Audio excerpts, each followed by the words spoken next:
आज हम बात करने वाले हैं सी प्रोग्रामिंग की। तो उसमें हम सबसे पहले उसके हिस्ट्री की बात करेंगे।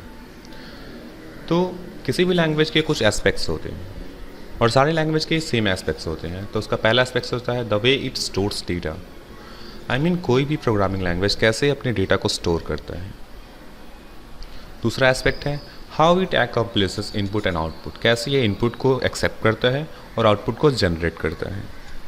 तीसरा एस्पेक्ट है operators it uses to transform और कंबाइन डेटा, यानी कि इसके ऑपरेटर्स क्या क्या हैं जो कि डिफरेंट टाइप्स ऑफ कैलकुलेशंस के लिए इस्तेमाल होते हैं, कंपैरिजन के लिए इस्तेमाल होते हैं, वगैरह वगैरह के लिए इस्तेमाल होते हैं।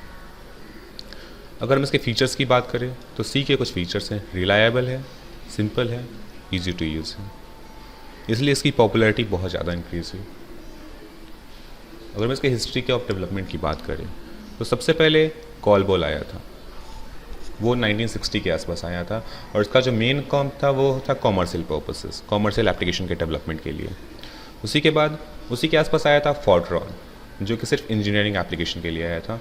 तो ये जो लैंग्वेजेस थे इन्हें किसी स्पेसिफिक काम के लिए बनाया गया, जैसे कॉलबॉल हुआ वो कॉमर्शियल एप्लीकेशन के लिए हुआ, फोर्ट्रॉन इंजीनियरिंग के लिए हुआ। तो साइंटिस्ट ने सोचना शुरू किया कि क्यों ना एक ऐसे लैंग्वेज को बनाया जाए जो सारी काम को खुद ही बना कर सके, लाइक हर तरह के एप्लीकेशन को उससे डेवलप किया जाए, एक ही लैंग्वेज हो जिससे मल्टीपल यूज़ किया जाए। तो उनका ये जो एस्पेक्ट था, उन्होंने क्या किया, सबसे पहले एक मीटिंग की और मीटिंग में आया एल्गोल 60।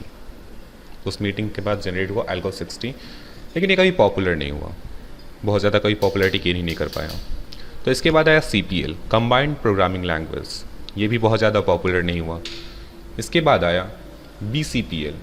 CPL इसलिए बहुत ज़्यादा पॉपुलर नहीं हुआ क्योंकि इसके अंदर बहुत ज़्यादा फंक्शंस थे जिनका यूज करना सीखने के लिए बहुत वक्त लगता था और कोई आसानी से कर नहीं पाता था। तो BCPL आया जो बेसिक कंबाइंड प्रोग्रामिंग लैंग्वेज था, इसका भी बहुत ज़्यादा यूज़ नहीं हो पाया।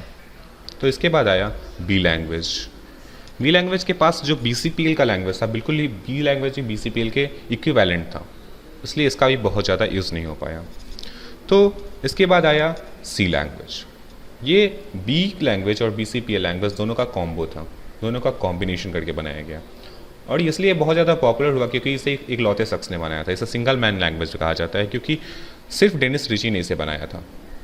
डेनिस रिची ने इसे AT&T's बेल लैबोरेटरी या TBS इन 1972 पे डिज़ाइन किया था और इसीलिए पॉपुलर हुआ क्योंकि ये सिंगल मैन लैंग्वेज था। बाकी लैंग्वेजेस में कुछ पोर्शंस किसी और ने डिज़ाइन किया, कुछ पोर्शंस किसी और ने डिज़ाइन किया, लेकिन C एक इकलौता लैंग्वेज था उस टाइम का जिसे एक इकलौते इंसान ने बनाया।